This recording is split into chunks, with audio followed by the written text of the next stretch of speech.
Hidup ini kan cuma satu kali, berarti harus dinikmati dong. Menikmati hidup artinya kan hati harus bahagia. Nah, tapi bahagia itu sebetulnya apa? Apakah bahagia itu kalau kita punya rumah yang besar, punya mobil yang keren, punya pekerjaan yang nolnya banyak, atau punya suami yang ganteng, istri yang cantik gitu. Nah, atau kombinasi dari semuanya itu. Tapi kalau seandainya kita belum mendapatkan semua itu, belum punya semua itu, apakah artinya kita nggak bahagia? Bayangkan nih, kalau kita sudah memiliki semuanya itu, kita pasti berusaha mati-matian supaya kita tidak kehilangan apa yang sudah kita miliki, ya kan? Nah, sementara sebetulnya kalau seandainya ada salah satu aja yang diambil dari kita akan merasa jadi nggak bahagia gitu. Karena kita menggantungkan rasa bahagia kita pada kondisi eksternal. Nah, kalau seandainya ternyata ada yang berkurang, bahagia kita juga jadi berkurang karena fondasi hidup kita itu nggak kuat. Kita membangun fondasi hidup kita pada sesuatu yang di luar kuasa kita gitu.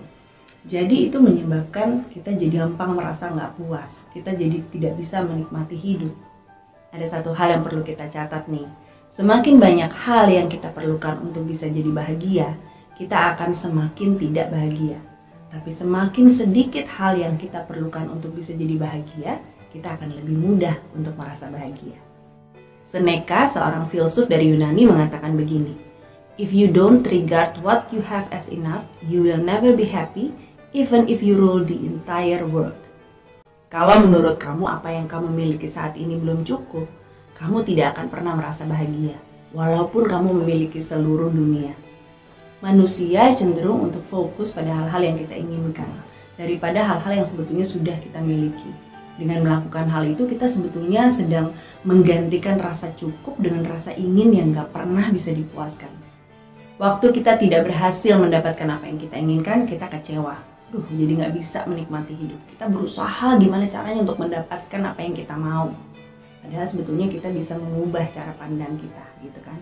Kita bisa mengubah fokus kita dari apa yang kita inginkan kepada apa yang sebetulnya sudah kita miliki.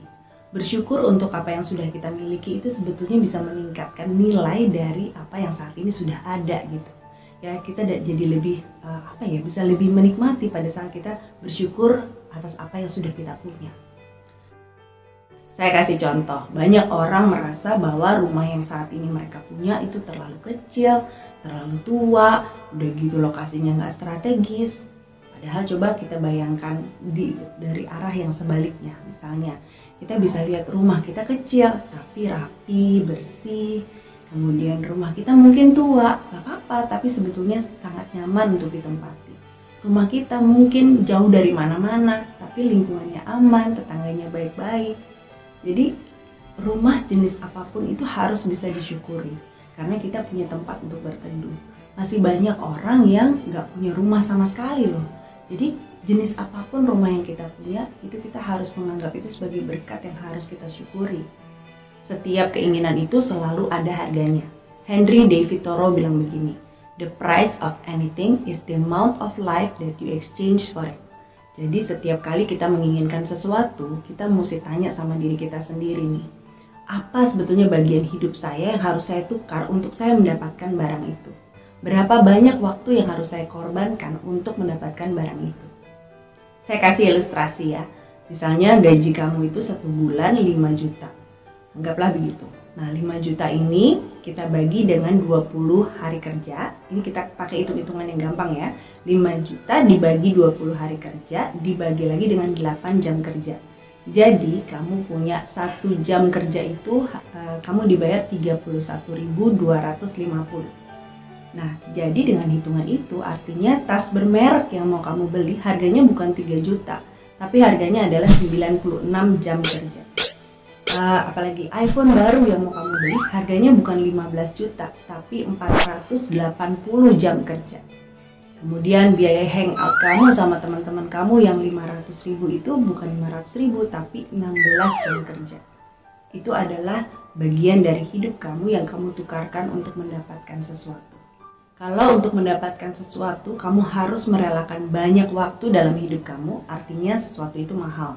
Tapi kalau seandainya untuk mendapatkan sesuatu kamu gak harus merelakan begitu banyak waktu dalam hidup kamu, berarti sesuatu itu murah. gitu kan. Nah, tapi sekarang masalahnya adalah bagaimana kita bisa menyeimbangkan hidup kita. Apakah kita rela menukarkan waktu-waktu kita yang berharga dalam hidup kita untuk mendapatkan barang-barang yang kita inginkan? Atau kita bisa merasa puas aja dengan apa yang sudah kita miliki saat ini? Dengan menginginkan lebih sedikit, kamu akan jadi lebih mudah merasa cukup.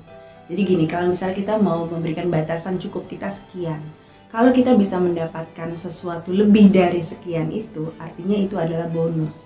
Dengan begitu kita akan lebih mudah untuk bersyukur, karena kita tahu apa yang kita punya sekarang itu sudah baik. Kalau kita bisa dapatkan lebih, artinya bonus. Tapi kalau cara berpikir kita akan bahagia kalau, kita akan bahagia jika. Nah, kalau kita berpikir seperti itu, kalau saya mendapatkan ini baru saya bahagia, kalau saya mendapatkan itu baru saya bahagia, itu sebetulnya garis finishnya itu akan terus bergeser.